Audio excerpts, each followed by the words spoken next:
भी ब्रांच था। मैं ऐसा नहीं कह रहा कि मैंने उसको कुछ छोटा प्रूव कर दिया, बट मैं आपको एक चीज बताना चाह रहा हूँ, success is the best revenge. और जब आप कहते ना, मतलब मुझे बहुत बुरा लगा था, मुझे ऐसा बुरा लगा था कि मैं उसके 10 थप्पड़ भी मार देता ना तो भी मेरा घाव नहीं बढ़ता, कुछ ऐसी चोट लग जाती। बट ऊपर वाले ने मेरा साथ दिया, जो हुआ उससे मेरे सारे घाव भर गए, समझ लो। तो सक्सेस द बेस्ट रिवेंज। और डूब के अपनी लाइफ में जो भी काम है एकदम कमिटमेंट के साथ करोगे तो सब कुछ पॉसिबल है ना। तो बस तो मैं यही बोलता हूँ, है ना, आप चाहो तो सब कुछ कर सकते हो, बट वो चाहने वाली बात आनी चाहिए। तो कहीं ना कहीं मेरा वो इंसल्ट वाला इंसिडेंस मेरे लिए एक मोटिवेशन था, है ना। कहीं ना कहीं मुझे ऐसा लगा कि यार अब चैलेंज आ गया, कभी दिल पे ली नहीं, उस दिन लिया तो बहुत बुरा लगा। तो ऐसे ही कुछ ना कुछ आपकी लाइफ में भी हुआ तो होगा, बट अपन क्या इग्नोर कर देते हैं, आगे बढ़ जाते हैं। तो मैं कहता सीरियस हो जाओ, जो बात कुछ ऐसा बना लो अपनी लाइफ में एक कि बस करना है और यही मेरी जिंदगी है, समझ रहे हो। पूरा 100% मुझे दम लगाना है, क्योंकि पढ़ाई तो टफ नहीं है, ये आप भी जान चुके हो, पढ़ाई तो आसान है, बस अब दिल से करने वाला होना चाहिए तो आराम से हो जाएगी, है ना। आप डेली 6 से 7 घंटे 8 घंटे तमीज से पढ़ोगे तो डेफिनेटली रिजल्ट मिलेगा। यही फेज था जब मैं आपको बता रहा था ना, एससी में एक सवाल लेके बैठा था मैं, तो यही फेज था, वो चैलेंजिंग फेज था ना। अपन एकदम आज तो सब कुछ करेंगे आप, ना दिन ना रात, जो टाइम मिले पढ़ता रहता था मैं। तुम सोचो उस टाइम मैंने, मतलब मुझे याद भी नहीं है मैं कितना पढ़ता था, हो सकता था मैं शायद 13-14 घंटा पढ़ता हूँ डेली, क्योंकि मैं हमेशा से बच्चे पूछते हैं सर कितनी देर पढ़े, तो यार जब तुम नाप तोल के पढ़ोगे तो कहां से रिजल्ट आएगा।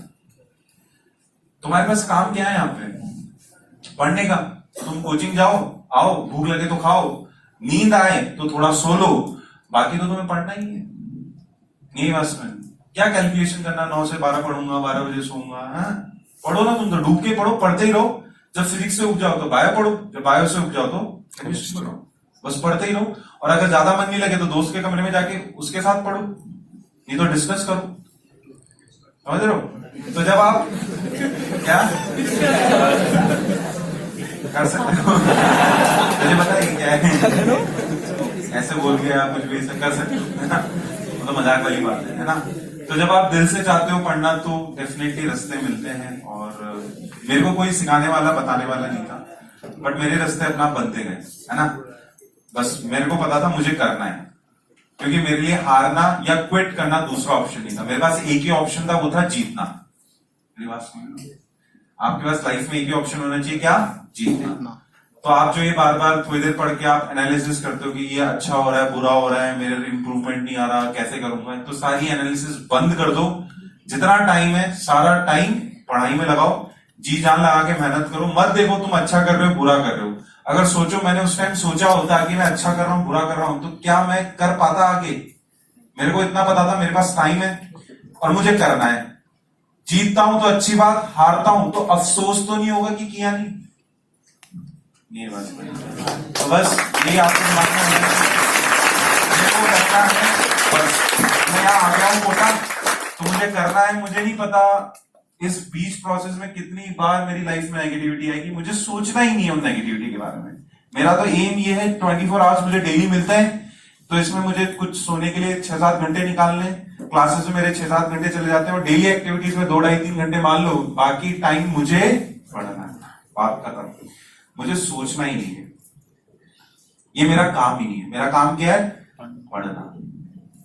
चाहे 2 घंटे में एक सवाल हो, चाहे 4 घंटे में हो, चाहे नहीं हो, चाहे किसी दिन ज्यादा हो रहे हो, कोई परवाह नहीं करती। मेरे को आज तक याद नहीं कि एक दिन ऐसा हो कि मुझे टेंशन हुई हो, मेरे को डिप्रेशन आया हो, कि मैं फ्रस्ट्रेट हुआ हूं। हाँ, गुस्सा आता था बीच बीच में, कभी कभी एक्सपेक्टेशंस होती थी, अदरवाइज ऐसे कभी मैं किसी प्रकार की किसी भी तरह से जो होता है ना स्ट्रेस वर्ड आप लोग जो मैं आज बहुत सुनता हूं, वो मुझे कभी भी नहीं आया मेरी लाइफ में। तो ऐसे निकले मेरे 2 साल, बस सिंपल सा पढ़ना है भाई, है ना। तो आप भी ये चीज अपनी लाइफ में अमल करो, है ना।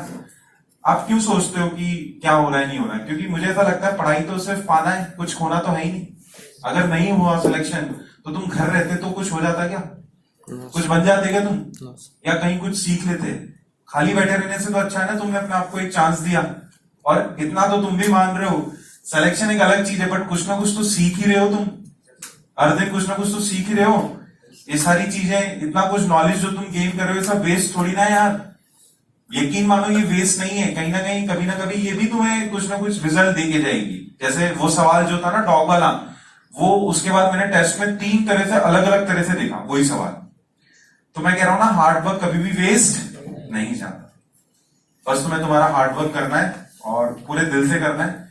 शुरुआत जो पढ़ लिया, केमिकल रिएक्शन अभी ऑर्गेनिक में आएगा, है ना, रिएक्शंस आएंगी आपकी, उसमें रिएक्शन मैकेनिज्म आएगा। तो जब भी कोई रिएक्शन करानी होती है ना, तो थोड़ी एनर्जी देनी पड़ती है। उसका एक ग्राफ दिखाते हैं, तो बैरियर पार करना होता है, उसके बाद अपना आप रिएक्शन हो जाती है, समझ रहे हो। तो वैसे ही लाइफ का ग्राफ है। अपने आप को सक्सेसफुल बनाने के लिए स्टार्टिंग में पुश करना पड़ता है बेटा। फिर एक बार आपने वो जो बैरियर क्रॉस कर लिया ना, तो उसके बाद अपना आप उसमें ऐसे रम जाओगे कि कोई कहने वाला नहीं होगा, कोई सुनने वाला नहीं होगा, आप अपना आप मेहनत करते रहोगे। जैसे वो स्कूटर वाली बात बोली होगी, स्टार्ट करने में मेहनत होती है, बोली क्या? No sir, no sir. Scooter start करने में मेहनत होती है ना, किक मारते जाए अपने को पूरी एनर्जी लगानी पड़ती है, बट एक बार स्कूटर स्टार्ट हो जाए तो फिर क्या मेहनत है क्या? तो मजा आता है ना। तो वैसे ही लाइफ का है बेटा, हर सब्जेक्ट जो है आपका एक चैलेंज है। स्टार्टिंग में आपको अपनी एनर्जी लगा के उसको बस एक बार स्टार्ट करना है। एक बार स्टार्ट हो गया तो अपना आप रिजल्ट आते रहेंगे, मजा आता रहेगा। फिर कोई किसी के कहने की और हेल्प की जरूरत नहीं है। पीवी इक्वल टू एनआरटी पढ़ लिया ना आपने? Yes sir. तो उन्हीं डीपीपी जो थी उसको मैंने उठाया, तो उसमें क्वेश्चन आया पीवी इक्वल टू एनआरटी का। ये बात है 10th क्लास के सेशन की, मतलब 10th कंप्लीट नहीं हुई, मैं 10th के अंदर हूं, तो मैं उस क्वेश्चन को सॉल्व करा था। तो मेरे सिलेबस में तो पीवी इक्वल टू एनआरटी थी, प्रेशर वॉल्यूम मैंने जाना समझा था, बट मुझे इसके आगे कुछ पता नहीं था। तो मेरे सामने सवाल था पीवी इक्वल टू एनआरटी का, उसमें मुझे 4 में से 3 चीजें दे रखी थी। आपको भी पता है 4 वेरिएबल है, पी, वी, एन और टी। आर तो कांस्टेंट है ना। तो उसमें से मुझे 3 चीजें दे रखी थी और एक चीज नहीं दे रखी थी, और वो फाइंड आउट करनी थी। मुझे तो पता ही नहीं था PV equal to NRT formula है।